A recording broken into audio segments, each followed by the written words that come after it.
Shalom, everyone. I pray that you've all had an amazing day. I pray that you've spent time with the Most High, reading your word, praying, giving Him the time that He needs and deserves. Well, He don't need it, that you need, because it's definitely the most important thing you should do for your life and others, for that matter. Um, so I'm a little tired. Me and this packing, we don't like each other, but I did want to do a little quick video. Um, so the last video ended up with me being in Colombia. But I thought I would go back a little bit because I know I said that I was going to talk to you about my shelter living. Um, yeah. So I was probably in the shelter about a year. About a year. Um, the shelter was interesting. Um, a lot of children there with their parents, a lot of families. So they would have a floor for children. I mean, not children, but parents with children. Then they'd have a floor for families. Because there were a few families, husband and wives, that were there with their children. Um, and then they would have a floor for singles with no children. And you all had chores. Um,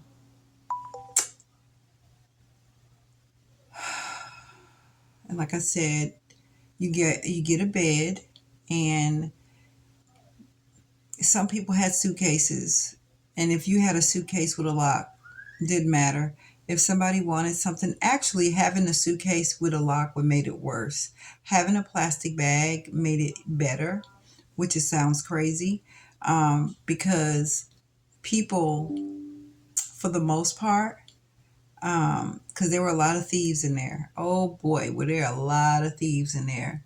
Um, they would have give you, a bag for your belongings, and you would take that bag and you'd have to figure out a way to maneuver everything and put it under your bed. Everything was under your bed. You couldn't have things on the outside or anything like that. Um, During the week, you had to leave every rising. And when you woke up, you were able to get a shower, all the things. You were able to have breakfast, and then you leave. And you have to be gone all day. Now, the purpose for that was you're supposed to be looking for a job, or you were supposed to have a job. So if you didn't have a job, you just was hanging out, doing whatever. And initially, when I first got to the shelter, I still kind of was in denial. I was really kind of in denial. Now I know why I'm there because I chose to do that stuff. Hopefully you followed the videos and you know what the stuff is. And I wasn't doing what I was supposed to do. I wasn't taking care of my bills. So I knew I was there, but I was still on the woe is me, all of the things I've been through in my life, and you know, I had to do something. I'm just trying to manage my emotions and all of the things, not taking responsibility at all, and I was paying for it. I was absolutely paying for it. So initially, like I said, I wasn't working because I wasn't working at the Silver Courts anymore. I quit there. And like I said, I'll do another video about the Silver Courts. Ooh, buddy. So I'm still angry. I'm still aggravated, and I want out of this shelter because I like clean, right? I like a clean place. I like to keep, stuff clean, and sharing a bathroom. People were so disgusting. That shelter, it was so disgusting. I hated when I had bathroom duty. Oh my greatness. It was horrible because they was just so nasty, and then people were getting high in there. They was doing shooting needles and all of that. I'm having flashbacks, like for real, for real. It was horrible being in that shelter. Um, mm, so probably I was in there about like 3 months, and I'm still trying to find somebody. Before I hooked up with my friend that I was dating when I worked at the Civil Courts. I don't know. I don't want to call people's names because I didn't get people's permission to mention them. So I'm just gonna call him D, the one that I worked with. Um, so before got hooked back up with D, I met. I'm gonna call this one Jay. I met this dude named Jay, older guy. Um, he didn't live too far from the shelter. And back then, my thing was to always hook myself up with guys that if they didn't smoke the herb or didn't know, or if they didn't smoke it, that they sold it or they knew somebody who could get it, right? So I got hooked up with Jay, and Jay didn't smoke the herb, but he could get it. And so I didn't have a job, so he was getting it for me. And so I would go hang out with him. And he stayed with his aunt, sweet lady, really sweet lady. But she was allowing grown men to live in her home, and she was treating them like children, just children. Grown men living in the house, no job, not working, not looking for a job. I won't talk about them too much, but yeah. So I would, get to hang out over there and do all the things, and waste some time until I was able to get back into the shelter because you had to pretty much be gone all day, and then you had the curfew where you had to be in at a certain time too. So being in that shelter, boy, was something. I will say that they had some programs where if you got a job, that they would take some of your paycheck and they would pretty much like save it for you, and they would match it. And so that when because you're not allowed to be there forever in the shelter. So once your time is up for you to leave, now you got a nice little sum of money to take with you for housing or whatever. And then they would have housing opportunities and job opportunities. They would have people come in and donate different clothing and toiletries and stuff. It was a lot that they did provide. I have to say that.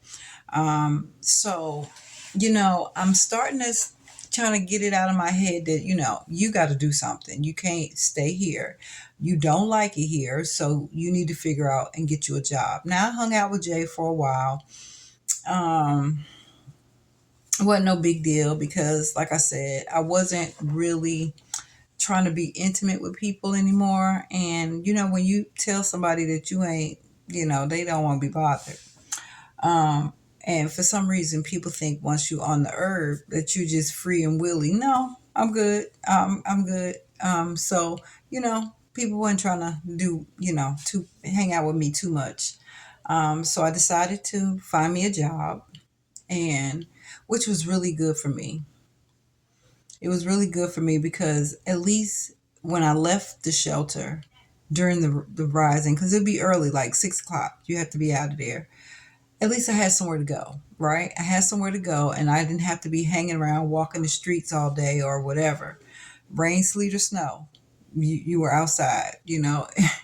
So if you ever seen where the shelters are and the people they're not too far. They're like literally right around the corner, and they just kind of hanging around because they don't have nothing else to do. Well, they choose to have nothing else to do.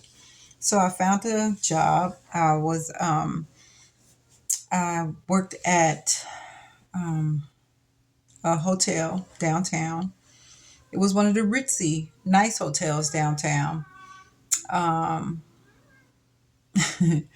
I learned a lot about being in there too. But yeah, so I did that because prior to living in St. Louis, I lived in Tennessee. And I was a waitress in Tennessee. And I was really good at it, surprisingly. So I decided, I'm going to go that route again. And so I got a job at this hotel and I worked there for a minute. Um, and it was really good because I felt better because I'm, bringing in some kind of money. But being in that shelter was horrible because you couldn't really buy yourself anything because if anybody in that place saw you with new stuff and you leave to go to work, it's gone. Trust and believe. And you couldn't take it to work because, I mean, I'm on the bus, and for the most part, they would give you bus tickets and stuff like that so you could take the bus. Um, but yeah, there were girls in there that was getting high and passing out. I saw one girl, I thought she was gone. I thought she was out of there because she was taking pills and shooting up and all the things. And she was such a nice person. Like she showed us pictures of herself. She used to be a model. She was beautiful, absolutely beautiful. And then to see her now, or to see her then rather, she had all this stuff on her face from the drugs she chose to do. And I mean, it was horrible. And I thought she was unalived. It was horrible. It was hard to sleep there. People hollering and screaming, they fighting and stealing. And it was like, I feel like I was in prison. I really did. It's like I've only been in jail one time. And I didn't even stay overnight. But it's like this feels like prison. And I would cry myself to sleep because it's like I did this to myself. I did this to myself. I can't be mad at nobody but me because this is a choice that I made. If I would not have decided to get on that stuff, I wouldn't be here. I would probably have a different job because I definitely did not want to work at the civil courts anymore. But it was like this is not me. Like this is not me. And I had to look myself in the mirror and be like, yes, it is. This is you. This is what you wanted. You chose to do this, and this is the price you have to pay. Um, and yeah, I'm praying. And back then it was God, please get me out of here. But it's like, no, I didn't put you in there. You put you in there. So you have to make a choice. You got to make a decision. Um, so I decided I was going to do some counseling again. I did counseling some years ago. It was really hard. If you've seen any of the other videos, counseling was something else. But I thought maybe I'm ready now. Let me try this counseling thing again. So I started going to this counseling session around the corner from from from my house, from the shelter. And I just I noticed that when you have the type of emotional issues that I was going through, they wants to put you on medication. And the medication just wasn't working. Like it made me feel crazy, for real, for real. And it's like, no, I don't want to take medicine. So if you didn't want to take the medicine, it was like, well, we can't help you. So you trying to tell me the only way you can help me is to get me on medication? Really? I'm not taking these drugs. Absolutely not. And I'll never forget that first time I went to the counseling session and the girls, a couple of girls that were in my room, they was like, so what medicine did they give you? And I'm looking at them and I'm telling them and not thinking, duh, they want to see what they can steal from you. They like, well, if you don't want to take them, we'll take them. We'll buy them from you. Okay. So I started doing that. And then I had to think about it. Like, I seen this girl almost lose her life because she's in here doing these popping this and doing that. I don't want to be the reason for somebody to come on alive. So I just stopped getting them. And I mean, and I was making good money. I'm not even gonna tell that one. I mean, I was making good money. They was, I don't know where they was getting that money from. I don't know what they was doing to get it, but they was giving me money for those pills. And it's like, I don't want to be the reason. I don't want to be the reason. So I quit doing that. Um, uh, yeah, I quit doing that because, like I said, I didn't want to be the reason for somebody to cause themselves to be unalive. Um, I got into a fight in there. Well, it didn't become physical, but it was almost physical. I came into the room, and this girl was under my bed trying to see what I had. Girl, and I just lost all. I'm gonna lose all my. Look here, I'm gonna hurt somebody if I don't get up out of here. I'm gonna get. I gotta get out of here. I gotta figure this thing out. And so being with Jay, I could go like stay the weekend over their house, but it's not his house for me to move in. So that is why D, when he offered, I ran to go stay at his house, because it's like, whoo, this ain't gonna work. I'm not, I can't, I would go to work. I'm tired. I'm sleepy because we got crazy girl over here trying to, she don't have money to get the stuff that she needs. So she's over there screaming and hollering all night long. We got people trying to burn the room down because it was during the wintertime and we may or may not have heat. And this particular time, we did not have heat for about a week. It was freezing in that place. And so a girl decided she was going to make her some heat and she almost burnt the place down. So we had a fire in the middle of the night, but yet I still got to get up and go to work. And, it was like this. I was losing it. That's what I felt like. I was losing it. That was the main reason why I wanted to go to the counseling session because I was like, I need some coping skills because I'm about to lose it. And I know if I do that, it's not going to help me any. Because one thing about that shelter, they have rules, and fighting was a no-no. You automatically get out. You got to go when you fighting. So yeah, being in that shelter was an eye-opening experience, and I would never do it again. Never. And I know they say never. I would never go to a shelter. I promise you. I can't do the shelter no more. That was horrible. It was horrible. Now I see why people don't like staying in shelters because it's like being in prison. It really, really is. And if you're not mentally strong, I see why people were popping this and sticking needles here and all the things because it's like they trying to tune out from, the reality of it all. But I needed to be awake. I needed to see where I was at because I needed to see see what you did, see what your choices made you got you. Your choices put you here. This is a choice you had, and then you want to get on your knees and pray. What is you praying for now? Don't pray now. You wasn't praying before, so don't do it now. So yeah.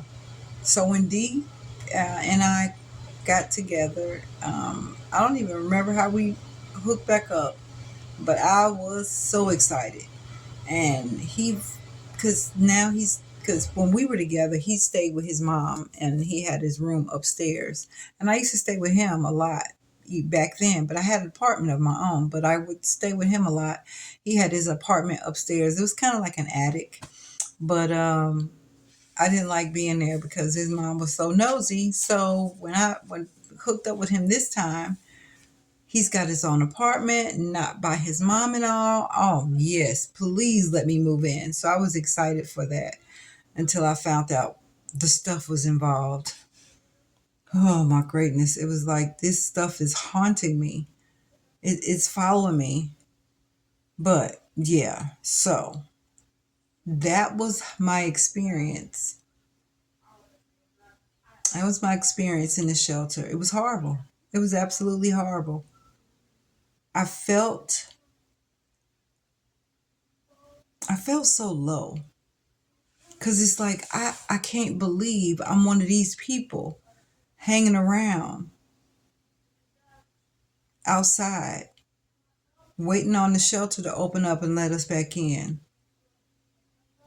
I couldn't believe I had gotten to this point. Like, it's like, how did I do this?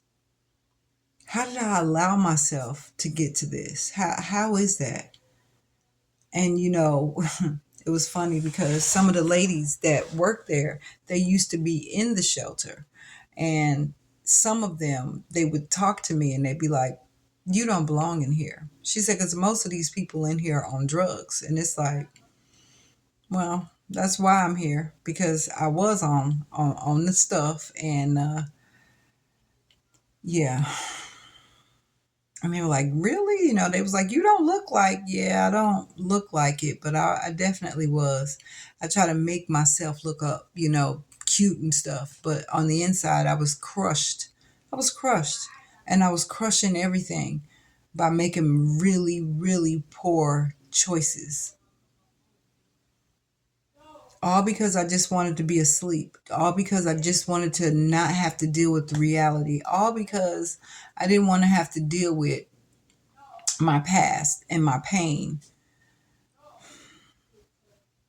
Yeah, pain can hurt you. It can hurt you worse than the pain you actually went through. It really can. It's all the choices that you make. It's always, what are you going to do now? Okay, you're not the only one that's been through hard times. You're not the only one that's been through abuse. You're not the only one that's had all of these horrible things happen to them as a child. So what are you going to do though? Are you going to let it take you out? Are you just going to just lay down and pass away? Is that what you're going to do? And I always said, I'm not a quitter, but I was quitting. I really was quitting, but I was trying to make it look another way. Yeah.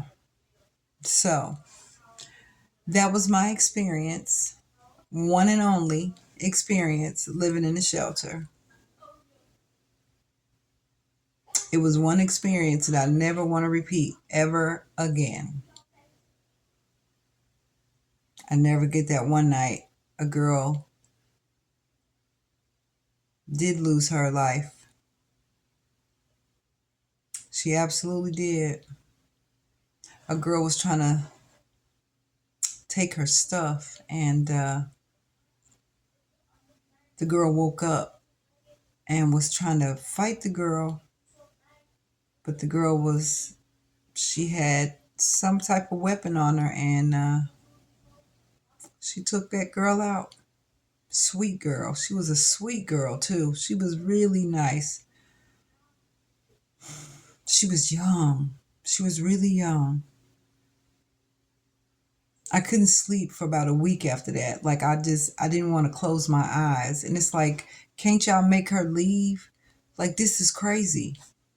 It was her, and it was like, I think they were family, because they all kind of came in together, and they kind of all wanted to be together. And it was like they were revolvers. They came in a lot. You could come to the shelter, you could stay for a short amount of time, and then you have to leave, and then you can't come back for a while, and then you can come back. So all of these girls did this on a regular, and they would just go from shelter to shelter to shelter. And it was like, you need to make all of them leave because they're all a part of this. I'm just like, wow, this is crazy. So yeah, I'm not going to keep this video going too much longer. It's 24 minutes. So yeah. So yeah, it's all about choices. It's all about the choices that you make. And that is why I have chosen Yah. The Most High is the best choice I've ever made. The best choice. I've been going through this so-called storm, and I do the air quotes because this really wasn't a storm. Because through the whole thing, no matter what I was going through, I'm doing the right thing this time. So I knew y'all had my back. And it's like, I'm not worried. I'm not worried because this has happened. but there's a reason for it. And he's not gonna let me fall. So thank you for watching. I pray that my videos are helping, entertaining, um, informative.